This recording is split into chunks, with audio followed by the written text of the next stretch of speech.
মাহাজারা আলাইহিস সালাম আর ইসমাইল আলাইহিস সালামকে ইব্রাহিম নবী আলাইহিস সালাম উটের পিঠ থেকে বাবা নামিয়ে দিলেন। খাবার আর পানির সঙ্গে ধরে দেওয়ার পর ইব্রাহিম নবী আলাইহিস সালাম তিনি কোনো কথা বলেন নাই। হযরত ইব্রাহিম নবী পয়গম্বর আলাইহিস সালাম উটের লাগাম ধরে বাবা বাড়ির দিকে চলে যাচ্ছেন। মা হাজেরা আলাইহিস সালাম তিনি মনে মনে চিন্তা শুরু করে দিলেন, আল্লাহ আমার স্বামী আমাকে উত্তপ্ত বালুর রাশিতে এই মরুভূমির ময়দানে কেন আমাকে রেখে দিয়ে চলে গেল? আমার স্বামীর সঙ্গে বাড়ি থেকে এই পর্যন্ত আসতে গিয়েও আমার ব্যবহারে কোনো ত্রুটি পেল না কেউ, আমার ব্যবহারে কোনো আঘাত পেল না কেউ। হযরত মা হাজেরা আলাইহিস সালাম হাতখানা বাপজি আকাশের দিকে উঁচু করার পর আল্লাহর নবী ইব্রাহিম নবী খলিলুল্লাহ আলাইহিস সালামকে বাবা ডাক দিয়ে বললেন, ওগো আমার ইসমাইলের আব্বা। হযরত ইব্রাহিম নবী আলাইহিস সালামের কানে গিয়ে আওয়াজটা ধাক্কা লাগলো। ইব্রাহিম নবী উটের লাগাম ধরে বাপজি তাকালেন, লাও সামনের দিকে সোজা চলে যাচ্ছেন। মা হাজেরা আলাইহিস সালাম হাত খানা বাপজি দ্বিতীয়বার আকাশের দিকে উঁচু করে ধরলেন, ডাকে দিয়ে বলেন, ওগো আল্লাহর নবী আপনি দাঁড়িয়ে যান। হযরত ইব্রাহিম নবী আলাইহিস সালাম বাবা উটের লাগাম ধরে দাঁড়ালেন। নাও তাফসীরে পাওয়া যায় মা হাজেরার দ্বিতীয় আওয়াজটা হযরত ইব্রাহিম নবী আলাইহিস সালামের কানে গিয়ে আওয়াজটা ধাক্কা লেগে গেল। হযরত মা হাজেরা আলাইহিস সালাম আবার বাবা হাত ওখানা আকাশের দিকে উঁচু করার পর চিৎকার করে তৃতীয়বার বাপকে ডাক দিয়ে বলেছিলেন, ওগো ইসমাইলের আব্বা আপনি আমাকে উত্তপ্ত বালুর রাশিতে এই মরুভূমির ময়দানে কেন আপনি আমাকে রেখে গেলেন? হযরত ইব্রাহিম নবী পয়গম্বর আলাইহিস সালামের কানে গিয়ে বাবা তিন নাম্বার ডাক্তার আওয়াজটা ধাক্কা লেগে গেল। ইব্রাহিম নবী পয়গম্বর আলাইহিস সালাম উটের লাগামটা ধরে বাবা আর সামনের দিকে গেলেন। লাও পেছন দিকে ঘুরে তাকালেন। মা হাজেরা আলাইহিস সালাম তিনি ডাকে দিয়ে বলেন, ওগো আল্লাহর নবী আপনি আমাকে উত্তপ্ত বালুর রাশিতে আমাকে রেখে দিয়ে কেন চলে যাচ্ছেন? আপনি কবে আসবেন তা তো বললেন না, কবে আসবেন কেন চলে যাচ্ছেন তা তো আপনি বললেন না। হযরতে মা হাজেরার কথা শুনে ইব্রাহিম নবী পয়গম্বর আলাইহিস সালাম বাবা এই হাতটাকে আপনার আরবিতে আতুন হাত বলা হয়। এই ডানা হাতটা আল্লাহর নবী ইব্রাহিম আকাশের দিকে উঁচু করে ধরলেন। এই আঙ্গুলটাকে বাবা শাহাদাত আঙ্গুল বলা হয়। এই আঙ্গুলটা দিয়ে ইশারা করে তিনি বলতে চাইলেন, বাবা আমি আল্লাহর হুকুমে রেখে গেলাম। জোরে বলুন সুবহানাল্লাহ। ও বাপজি ভাইরা, মা হাজেরা চতুর্থবার আর কথা বললেন। লাও উনি বুঝতে পারলেন আমার স্বামী আমাকে আল্লাহর হুকুমে রেখে গিয়েছে। মা হাজেরা আলাইহিস সালাম পানি আর খাবার নিয়ে বাপজি থাকতে লাগলেন। হযরত ইব্রাহিম নবী আলাইহিস সালাম তিনি বাড়িতে মা হাজেরা আলাইহিস সালামের কয়েকদিনকার খাবার আর পানি ভরে গেল। হযরত ইসমাইল আলাইহিস সালাম পানি আর বাবা খেজুর খাই নাই। মা হাজেরার স্তনের বাপ যে দুধ খেয়ে বাপ যে থাকে, হঠাৎ করে নাই কেতাবে বাপজি পাওয়া যায় 3 দিন ধরে মা হাজেরার পেটে আপনার পানি আর খাবার যায় নাই, খাবার পানি নাই, পড়ে গিয়েছে। হযরত ইসমাইল আলাইহিস সালাম দুধ খাওয়ার জন্য কান্না করতে লাগলেন। হযরত মাহাজারা আলাইহা সালাম নিজের ডান দিকের স্তনে বাপজি মুখ লাগিয়ে দিলেন। হযরত ইসমাইল আলাইহিস সালাম টান দিলেন, এক ফোঁটা দুধ বের হলো না। মাহাজারা বাম স্তনে ইসমাইলের মুখটা লাগিয়ে দিলেন, উনি টানাটানি করলেন, এক ফোঁটা বাপজি দুধ বের হলো না। কারণ বাবা মাহাজারার পেটে 3 দিনের পানি আর খাবার যায় না। সেই জায়গায় বাপজি কোন মানুষ যাতায়াত করে না। হযরত ইসমাইল আলাইহিস সালাম মার মুখের দিকে চেয়ে কাঁদেন আর বলেন, মা তুমি আমাকে পানি দাও। ওগো মা আমি আর থাকতে পারি না, পানি দাও।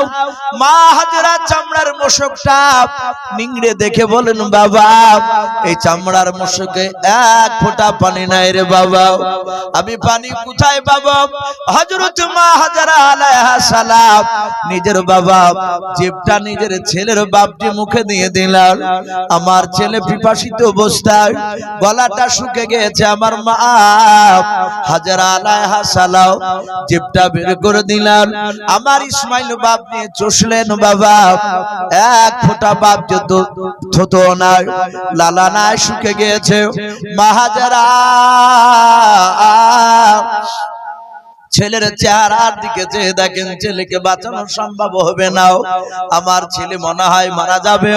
আল্লাহর নবী হযরতে ইসমাইল আলাইহিস সালাম উনি পানি পানি করে কান্না শুরু করে দিলেন। বাবা মা হাজেরা আলাইহা সালাম নিজের কলিজার টুকরা ছেলেকে বাবা উত্তপ্ত বালুর রাশিতে রেখে দিয়া মা হাজেরা চামড়ার মশকটা হাতে করে নিয়ে বাবা চারিদিকে খুঁজতে বেরিয়ে পড়লেন। আমার মা হাজেরা আলাইহা সালাম ডাক দিয়ে বলেন, ওগো আমার কলিজার টুকরা বেটা, শুনে নাও আমরার চামড়ার মশকে পানি নাই রে বাবা, আমার কাছে যে চামড়ার মশক আছে তাতে পানি নাই।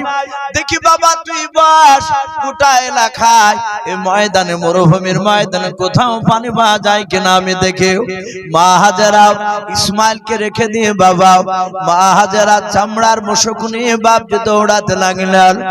অনেকটা দূর চারিদিকে বাপজি ছুটাছুটি করলেন, কোথাও বাপজি এক ফোঁটা পানি দেখতে পেলেন না। ও বাপজি ভাইরাও, কোরআন শরীফে পাওয়া যায় মা হাজেরা অনেক দূর থেকে বাবা একটা পাহাড় দেখতে পেলেন। ওই পাহাড়টার নাম কোরআনে বাপজি পাওয়া যায় মারওয়া। হযরত মা হাজেরা ওই পাহাড়ের দিকে লক্ষ্য করে দেখেন বাবা পাহাড় মারওয়া পাহাড় থেকে মনে হচ্ছিল পানির ঝর্ণা বাপজি বয়ে এসেছে। মা হাজেরা আলাইহা সালাম ওই চামড়ার মশকখানা নিয়ে বাবা বুক ভরা আশা নিয়ে মা হাজেরা দৌড়ে চলে গেলেন পাহাড়ের চূড়ায়। মারওয়া পাহাড়ের কাছে গিয়ে দেখেন বাবা যেই জায়গা দিয়ে পানি ঝরতে ছিল ওই জায়গায় কাছে গিয়ে দেখে বাবা পানি নাই। ওই জায়গাগুলো বাবা মরিচিকা, রোদ্রে তাপে বাবা পাহাড়ের মরিচিকা, দূর থেকে মনে হচ্ছিল পানি ঝরতেছে। ও বাপজি ভাইরাও, ওই মারওয়া পাহাড় থেকে আবার চারিদিকে দেখতে লাগলেন কোথাও পানি পাওয়া যায় কিনা। মারওয়া পাহাড় থেকে আবার আর একটা পাহাড় নজরে পড়লো মা হাজেরার। তাফসীরে পাওয়া যায় ওই পাহাড়টার নাম কোরআনেও পাওয়া যায় রে বাবা, ওই পাহাড়টার নাম হচ্ছে সফা। মা হাজেরা দূর থেকে মারওয়া পাহাড় থেকে দেখলেন, মনে হলো ওই পাহাড় থেকে বাবা পানি ঝর্ণা বয়ে এসেছে। মা হাজেরা চামড়ার মশক হাতে করে নিয়ে বাবা ওই সফা পাহাড়ের কাছে দৌড়ে গেলেন। ও পাহাড়ে গিয়ে দেখেন বাবা মারওয়ার মতো বাপজিকে ঘটলো, ওখানে বাপজি পানি নাই, পাহাড়ের মরিচিকা গুলো দূর থেকে রোদ্রে বাবা পানি মনে হচ্ছিল। ও বাপজি ভাইরাও, আপনারা দেখবেন আপনাদের যে গোয়াস থেকে বাবা এই যে গোধন পাড়া যে বাপ যে আপনার রোডটা, এই রোডে বাবা আঁকা বাঁকা যদি না হয় 2 কিলোমিটার যদি রাস্তা সোজা হয়, ও বাপজি ভাইরাও চৈত্র মাসের সময় দুপুর 12টার দিকে আপনি ওই রাস্তার দিকে একটু তাকাবেন, পিছে রাস্তা যদি আঁকা বাঁকা না হয় 2 কিলোমিটার রাস্তা যদি আপনার সোজা হয়, দূর থেকে তাকে দেখবেন বাবা ওই পিছে রাস্তার উপরে পানি টলমল করে, মনে হয় না? যত কাছে যাবেন দেখবেন পানি নাই। ওই পাথরগুলো রুদ্রের সাথে মনে হবে বাবা পানি টলমল করে, কিন্তু আদৌ পানি নাই।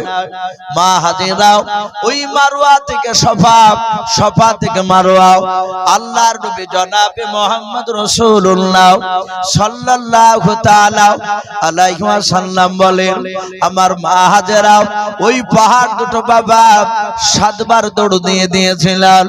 আল্লাহর নবীর কলিজার টুকরা বিবি হযরত মা আয়েশা সিদ্দিকা রাদিয়াল্লাহু তাআলা আনহার ব্যাপারে বলা হয়েছে, মা আয়েশা আল্লাহর নবীকে একদিন প্রশ্ন করলেন, গো আল্লাহর নবী যে আপনি বলুন গোটা পৃথিবীর মানুষ হজ করতে আসে মক্কায়, ওই সফা আর মারওয়া ওই দুই পাহাড় 7 বার দৌড়াদৌড়ি দেয়, কবার দেয় শুনতে পান না? হাত 7 বার দৌড়ে।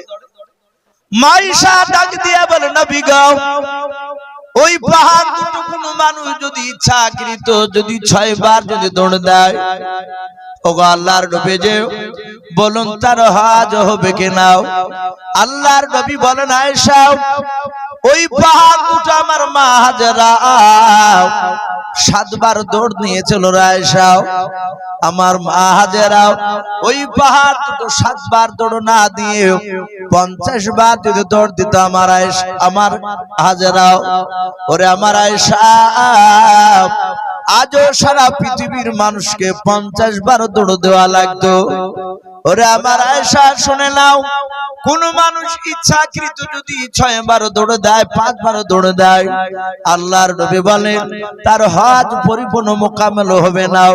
ও বাপজি ভাইরাও, আল্লাহর নবী জনাবে মুহাম্মদ রাসূলুল্লাহ সাল্লাল্লাহু তাআলা আলাইহি ওয়াসাল্লাম কে বাপজি জানিয়ে দেওয়া হয়েছিল, আমার মা হাজেরা 6 বার নয় 7 বার বাপজি দৌড়াদৌড়ি করে বাবা আর পানি কোথাও পেলেন না। পাহাড় থেকে বাবা যখন নেমে আসেন আল্লাহকে ডেকে বলেন, আল্লাহ আমার মনে হয় আমার কলিজার টুকরা সন্তান ইসমাইলকে আর বাঁচানো যাবে না। আগে মাওলা আমার চোখের সামনে আমার কলিজার টুকরা ছেলে পানি পানি করে দুনিয়ার মুখ থেকে বিদায় নিয়ে চলে যাবে, আমি তার মা সহ্য করতে পারবো না। ও বাপজি ভাইরাও, পৃথিবীতে বাবা সন্তানের কাছে বাবা মা বাপের মতো বাপজি ভালোবাসাও, নিঃস্বার্থের ভালোবাসাও পৃথিবীর মধ্যে বাবা জন্মদাতা বাপ আর জন্ম দক্ষিণে মা ছাড়া কেউ হতে পারবে না। পারবে? আল্লাহর নবী জনাবে মুহাম্মদ রাসূলুল্লাহ সাল্লাল্লাহু তাআলা আলাইহি ওয়াসাল্লাম নবী বলেন, আমার মা হাজেরাও 7 বার দৌড়াদৌড়ি করে যখন পানি পেল না আল্লাহর কাছে কাঁদেন, আল্লাহ আমার ছেলে ইসমাইলকে আর বাঁচানো যাবে না। ও বাপজি ভাইরাও, এই দিকের বাবা হযরত বাপজি জিবরিল আলাইহিস সালামকে আল্লাহ ডাক দিয়ে বলেন, জিবরিল আর তোমাকে আসমানে থাকা লাগবে না। জিবরিল বলেন, আল্লাহ আমি কোথায় যাব? বলে জমিনে চলে যাও। বলে আল্লাহ আমি জমিনে কেন যাব মোলাল? আল্লাহ বলেন, ওরে আমার জিবরিল ফেরেশতা শুনে নাও, আমি ইব্রাহিম নবী আলাইহিস সালামকে তার বেবি হযরত মা হাজরা আলাইহিস সালামকে আর কলিজার টুকরা সন্তান ইসমাইল আলাইহিস সালামকে আমি ওদের 3 জনের ইমতিহান নিয়েছি রে জিবরিল, যা আমি তাদেরকে ইমতিহানে পরীক্ষা আমি উত্তীর্ণ করে দিয়েছে, পাস করে দিয়েছে।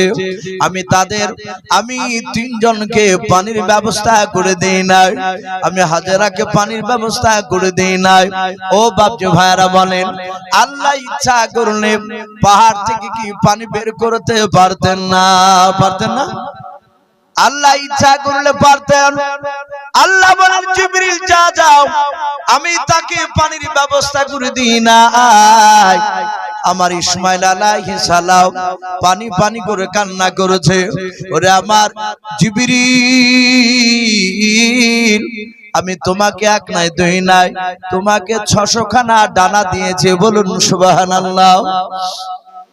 আল্লাহর নবী বলেন জিবরিল আলাইহিস সালাম তিনি এত বড় ফেরেশতা বাবা, এত বড় ফেরেশতা। আব্দুল্লাহ বিন মাসউদ রাদিয়াল্লাহু তাআলা আনহু, হযরত আব্বাস রাদিয়াল্লাহু তাআলা আনহু আল্লাহর নবীকে বলেন, নবী গো এখানে অনেকগুলো সাহাবা রয়েছে, আমরাও। ও নবী বলেন জিবরিল কত বড় ফেরেশতা? আল্লাহর নবী বলেন, ওগো আমার সাহাবারা, জিবরিল কত বড় ফেরেশতা তোমরা শুনবা? বলে হ্যাঁ। আল্লাহর নবী বলেন, ওগো সাহাবারা, জিবরিল এত বড় ফেরেশতা, শুনে নাও সারা পৃথিবীতে যত পানি রয়েছে, আসমানের নিচে জমিনে যত পানি রয়েছে, এমনকি বাবা 7 সমুদ্র যা আমরা বলে বাবা, সব পৃথিবীর পানি যদি তুলে নিয়ে জিবরিলের মাথার চাঁদিতে যদি বাবা হড় করে যদি ঢেলে দেওয়া যায়, আল্লাহর নবী বলেন, ওরে সাহাবারা, গোটা পৃথিবীর পানি জিবরিলের মাথার চাঁদিতে ঢেলে দিলাম। সব পানি গড়তে গড়তে গড়তে গড়তে বাবা জিবরিলের থুতনি পর্যন্ত আসতে গিয়ে গোটা পৃথিবীর পানি শুকে যাবে। বলুন সুবহানাল্লাহ, বলেন আরে তাকবীর। বাপজি শুধু তাই নয়, নবী বলেন, এই সাহাবারা, জিবরিল একবার দুনিয়ার মাটিকে খামচা মেরে ধরে এমনি করে যদি ঘুরিয়ে একবার ছেড়ে দেয়, 70,000 পাক ঘোরার পর থামবে। জিবরিল এত বড়। আল্লাহর নবী বলেন, আমি জিবরিলকে আমি 2 বার দেখেছি তার অরিজিনাল চেহারা। কবার বললাম? 2 বার। অথচ নবী বলেন, আমার কাছে জিবরিল প্রায় 24,000 বারেরও বেশি আমার কাছে এসেছিলেন। বলুন সুবহানাল্লাহ। তাহলে 24,000 বারেরও বেশি জিবরিল আলাইহিস সালাম আমার নবীর কাছে এসেছিলেন। আর সেই নবী আবার বলছেন, আমি জিবরিলের অরিজিনাল চেহারা কয়বার দেখেছি বললে? 2 বার। আমার নবী তো অরিজিনাল চেহারা 2 বার দেখেছে জিবরিলের, কিন্তু আদম আলাইহিস সালাম থেকে নিয়ে ঈসা রুহুল্লাহ আলাইহিস সালাম, এই যে টানা আল্লাহ রাসূলকে দিয়ে 1,24,000 নবী রাসূল। আবার মতান্তর শুনেন না যে 2,24,000।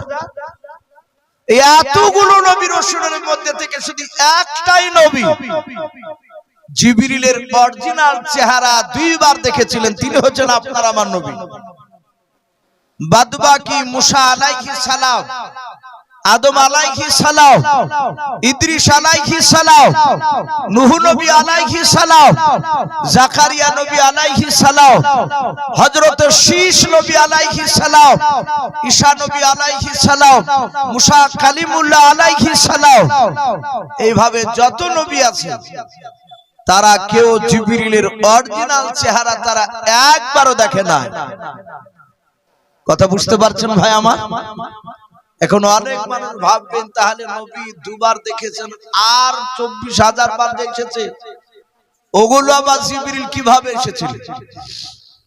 হাদিসের ভাষায় পাওয়া যায়, কোন কোন সময় জিবরিল আলাইহিস সালাম মুসাফির হালাত আসতে, মুসাফির উস্কো খুস্কো চেহারা নিয়ে, জামাগুলো ভালো পরিষ্কার ছিল না। মুসাফির এখন তো বাপজি আর কষ্ট নাই, মুসাফির এখন ট্রেনের ভিতরই ভাত পাওয়া যাচ্ছে, ও বাসা আপনার যাবতীয় খাবার পাওয়া যাচ্ছে।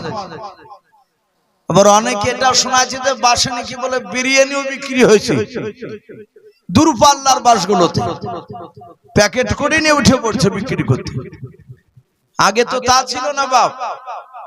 100 বছর আগে, 200 বছর আগে মানুষ সফর করতে গেলে, ভ্রমণ করতে গেলে খাওয়া দাওয়া, গা ধোয়া, এসবগুলো বাপজি ঠিকঠাক করে হতো না।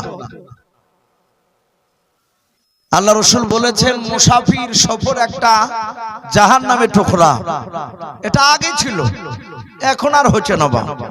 এখন বাড়ি থেকে ভিআইপি গাড়ি ভাড়া করে চলে যেতে, চল টাকা দিলে আপনি যেখান খুশি সেখানে যেতে পারবেন। তো জিবরিলের ব্যাপারে হাদিসে পাওয়া যায় কোন কোন সময় মুসাফির হালাতে এসেছে। সাহাবারা বলে, আমরা মসজিদে নববীতে বসেছিলাম, নবী বসেছিলেন। দেখলাম একটা উস্কো খুস্কো অবস্থায় একটা লোক আসলো। লোকটা মুসাফির, লোকটা আমাদের মদিনার নয়, কোথাও লোকটাকে দেখিনি, মনে হচ্ছে লোকটা বাহিরকে। আল্লাহ রাসূলের কাছে এসে সালাম দিলেন, আসসালামু আলাইকা ইয়া রাসূলুল্লাহ। নবী সালামের উত্তর দিলেন। ওই মুসাফির লোকটা বললেন, হুজুর আপনার কাছে আসতে পারি? নবী বললেন, এসো ভাই। সাহাবারা বলছেন আমরা কেউ চিনতে পারলাম না। নবী নামাজের কায়দায় বসেছিলেন, যেভাবে নামাজ আমরা পড়ি ওইভাবে নবী বসেছিলেন।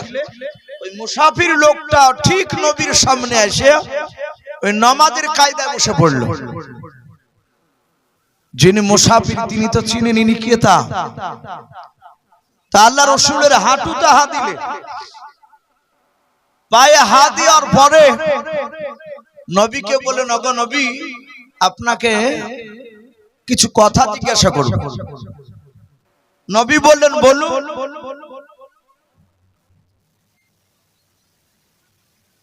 তো বাপজি আমার সোনা লালেরাও, আল্লাহর নবী জনাবে মুহাম্মদ রাসূলুল্লাহ সাল্লাল্লাহু তাআলা আলাইহি ওয়াসাল্লাম বিশ্ব নবীকে বাপজি বললেন, আমি আপনাকে কয়েকটা প্রশ্ন করব। বলে কয়েকটা প্রশ্ন করো। বলে নবী আপনি বলুন কিয়ামত কবে হবে? ওই মুসাফির লোকটা নবীকে প্রশ্ন করলেন। নবী মুচকে হাসি দিয়ে বললেন, ভাই আমার চেয়ে তুমি ভালো জানো, প্রশ্নকারী ভালো জানে, ভাই তুমি বলো। সাহাবারা বলেন, আমরা তাজ্জব ব্যাপার অবাক হয়ে গেলাম। দেখলাম উনি চটচট চটচট করে সব উত্তর দিলেন। আল্লাহ রাসূলকে বলেন, ইহসান কাকে বলা হয়? নবী বলেন, আমার চেয়ে প্রশ্নকারী ভালো জানে, ভাই তুমি বলো। উনি আবার বললেন। কিছুক্ষণ কথা বলার পর উনি দোয়া নিয়ে চলে গেলেন। আল্লাহর নবী বললেন, ওগো সাহাবারা তোমরা চিনতে পারলে ওই লোকটাকে? সাহাবারা বলেন, নবী গো না নাও আমরা চিনতে পারলাম না। আমার মনে হয় ওই লোকটা আরবের বাহিরকার লোকটাও, মুসাফির মানুষ আমাদের এলাকার না। আল্লাহর নবী বলেন, সাহাবারা শুনে নাও, উনি দুনিয়ার কোন মুসাফির নাই, উনি সম্রাট জিবরিল আলাইহিস সালাম। বলুন সুবহানাল্লাহ। এইভাবে মাঝে মাঝে জিবরিল আসতেন। কোন কোন সময় দাহিয়াতুল কলবি বলে একজন রাসূলের সাহাবা ছিল, সেই সাহাবা রূপ ধরে জিবরিল আসতেন। বাপজি আমি বলছিলাম সেই জিবরিল আলাইহিস সালাম তার 600 খানা ডানার মধ্যে মাত্র একটা ডানার আঘাতে ইসমাইল আলাইহিস সালামের সামনে মাটি ফেটে পানি বের হয়েছিল। ওই পানিটার নাম হচ্ছে আবে জমজম। ওই দ্বারা আস্তে আস্তে বাপজি মাটি পড়ে পড়ে বন্ধ হয়ে গিয়েছিল। আচ্ছা ভাই, ওই রাস্তায় ভাবে দাঁড়িয়ে না থেকে যারা যাতায়াত করছে ভাই তাদের অসুবিধা হচ্ছে। ভাই আপনারা ওইভাবে সাইডে দাঁড়িয়ে না থেকে একটু ভিতরে আসলে ভালো হয়। এই জায়গা অনেক জায়গা ফাঁকা আছে। ও ভাই পেছাব ফেরা মতন বসে আছেন কেন ভাই? এই আপনাকে বলছি একটু আসেন, ওদিকে মনে হয় পালাইছে। ভাই একটু ভিতরে আসেন। রাসূলের যেখানে কথা আলোচনা হয় এই আদবের সহিত বসা, এটাও বাপজি নবী সুন্নাত। বেয়াদবির মতো বাপজি কথা শোনা যায় না। এখন তো বাপজি কিয়ামতের আলামত শুরু হয়ে গিয়েছে। আল্লাহর নবী জনাবে মুহাম্মদ রাসূলুল্লাহ, সকলে বলুন সাল্লাল্লাহু তাআলা আলাইহি ওয়াসাল্লাম। নবী আমার কিয়ামতের আলামত 15টা বলেছেন, কিয়ামতের আগে হবে। কিয়ামত আসার আগে 15টা আলামত বলেছে। তার মধ্যে থেকে বাপজি প্রায় 9 থেকে 10টা বাপজি আপনার বেরিয়ে গিয়েছে, আর কয়েকটা বাকি আছে। আল্লাহ রসুল বলেছে রাস্তাঘাটে প্রকাশ্য জেনাবা বিচার হবে।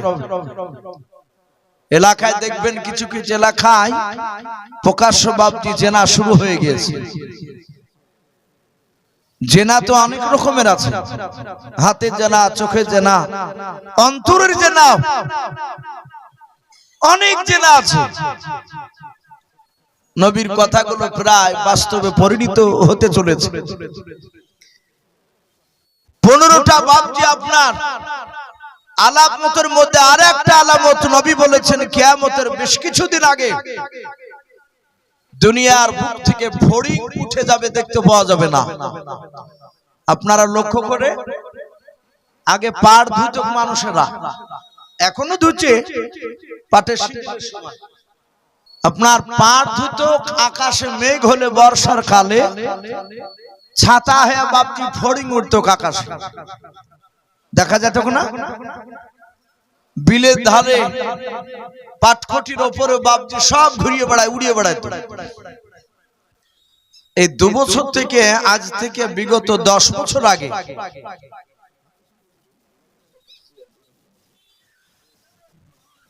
তো, বিগত বাপজি 10 বছর আগে যেভাবে ফড়িং দেখতে পেয়েছিলেন বাপ, একটা লক্ষ্য করে বলেন তিনি 2 বছর থেকে এরকম দেখা যাচ্ছে?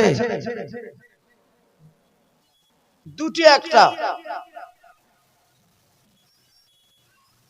ভাই একটু দুরূদ পড়ে নি।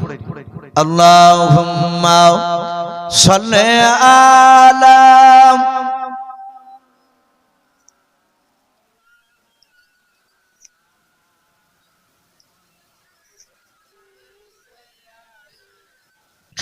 মাওলানা মুহাম্মদ সাল্লাল্লাহু তাআলা আলাইহি ওয়াসাল্লাম। এখন খুব ওই বর্ষার সময়তে 2-1টা দেখা যায়,